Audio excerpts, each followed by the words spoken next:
Audio Jungle.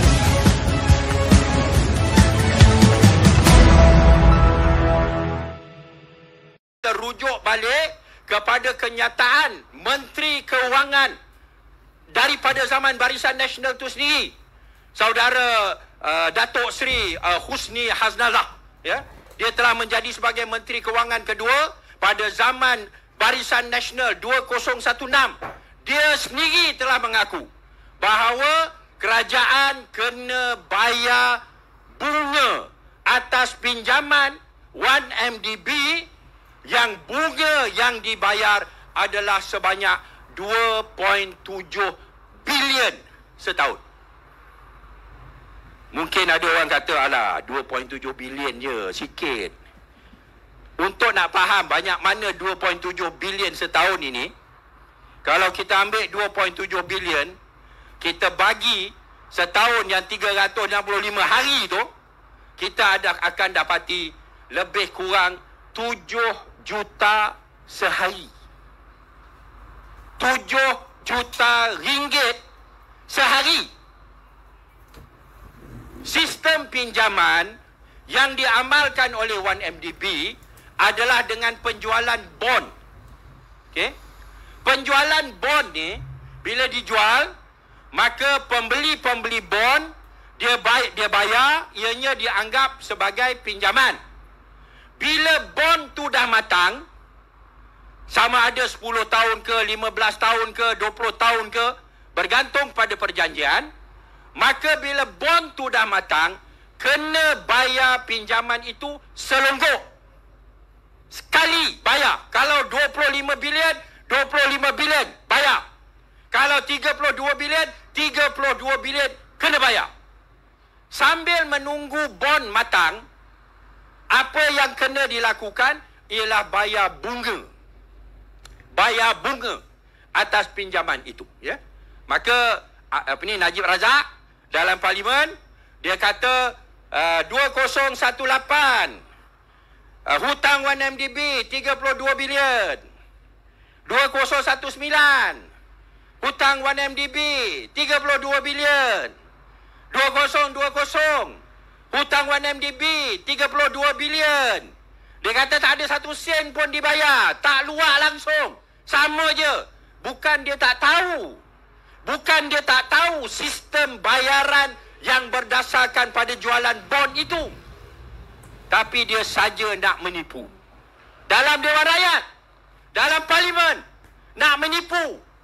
Maka ada beberapa ahli parlimen, termasuk saya sendiri, mendesak speaker untuk bawa Datuk Seri Najib Abdul Razak berhadapan ataupun ke hadapan pada menghadapi jawatan kuasa hak dan keistimewaan untuk diambil tindakan tata tertib kerana dia menipu dalam parlimen, sedangkan dia tahu bahawa kerajaan membayar bunga sebanyak 2.7 bilion bersamaan dengan 7 juta sehari, tapi dia nak tipu. Dan speaker telah memberikan peluang. Dia kata tak apa, saya akan tanya Najib ataupun Pekan penjelasan dulu. Nak tengok apa yang dia maksudkan dengan kenyataan dia. Sepatutnya dibuat penjelasan oleh Najib ataupun YB Pekan pada hari Rabu kemarin. Tapi tiba-tiba speaker beritahu pada Dewan, dia kata minta maaf. Najib minta tunda ke selepas pilihan raya negeri Johor. Dan saya telah bersetuju. Saya tersilap. Saya minta maaf. Saya telah bersetuju untuk tangguhkan penjelasan kerana Najib sibuk dengan pilihan raya negeri. Ya? Ini satu tindakan yang memang tidak munasabah. Mana boleh parlimen yang bersidang sedangkan pilihan raya diadakan, tapi tiba-tiba bila Najib minta tangguh, dia setuju nak tangguh. Kenapa dia setuju, tuan-tuan? Dia setuju kerana memang Najib tak boleh berikan penjelasan yang munasabah. Awak menipu. Semua tahu awak menipu. Dan dia tak nak hakikat dia menipu itu terbukti semasa PRN Johor diadakan. Ya, minta maaf. Sama ada speaker benar-benar tersilap ataupun speaker pun membantu, bersetuju membantu Datuk Seri Najib, saya tak tahu. Niat dia kita tak tahu. Dia minta maaf. Kerana apa? Kerana ahli parlimen semua bantah. Macam mana boleh beri tangguh? Kalau macam ni, lain kali sesiapa nak dihadapkan kepada jawatan kuasa hak dan keistimewaan, dia boleh minta tangguh. Kenapa? Kerana nak keluar negara lah. Kenapa? Kerana isteri nak bersalin lah. Kenapa? Kerana inilah, kerana itulah. Macam-macam alasan. Boleh minta tangguh. Sedangkan urusan Dewan Rakyat, urusan parlimen perlu diutamakan. Maka tuan-tuan dan puan-puan, muslimin dan muslimat yang dihormati sekalian, kita kena faham bahawa pilihan raya negeri Johor ini adalah amat penting. Kerana apa?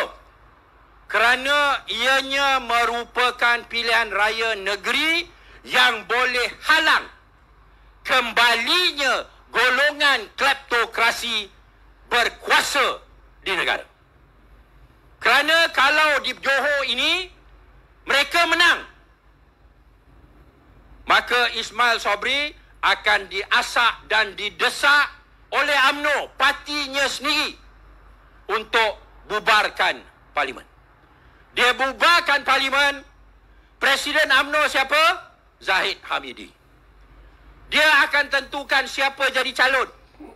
Semua yang jadi calon UMNO Barisan Nasional dalam PRU ke-15 adalah orang-orang yang sokong Datuk Seri Najib. Dan sekiranya mereka menang di peringkat nasional pula, maka Datuk Seri Najib akan dilantik sebagai Perdana Menteri. Bila bon-bon tu dah matang, dia akan buat pinjaman yang baru, pinjam lagi 32 bilion untuk nak bayar hutang yang lama. Dan akhirnya rakyat yang tertekan kerana kena tanggung pinjaman demi pinjaman demi pinjaman, sedangkan duit yang dia gunakan itu, yang dia pakai itu bukan untuk rakyat. Mana pergi duitnya? Dia beli kapal equanimity, dia bagi pada Jolo. Jolo pergi joli. Dia bantu anak tiri dia buat movie Hollywood yang menelan belanja berjuta-juta. Akhirnya Department of Justice, DOJ, rampas balik semua yang telah dibelanjakan. Sebahagian yang mana dia dapat cari, dia dapat rampas balik harta-harta yang dibeli dengan duit 1MDB dan dia pulangkan balik kepada negara kita. Sebahagian daripadanya. Ya? Najib dalam parlimen dia kata, apa Malaysia rugi? Duit dapat balik. DOJ bayar. Ya? Goldman Sachs bayar. M-Bank bayar. Semua bank-bank, semua badan-badan, agensi-agensi yang telah bersekongkol dengan pinjaman 1MDB, dia kata dah bayar balik. Lalu rakyat okeylah, negara okeylah, tak ada rugi. Ni tuan-tuan, macam pencuri. Kita tangkap pencuri, dia dah pencuri, kita tangkap pencuri tu, sebahagian daripada harta tu kita dapat balik. Lepas tu yang baki tu dia kata, alah, tuan rumah dia boleh claim insurans. Apa nak kisah? Tak rugi apa? Malahan mungkin untung lagi, dia kata. Inilah sikap Najib yang tak tahu malu. Ya? Boleh bercakap tanpa segan silu. Dia dah mengompak.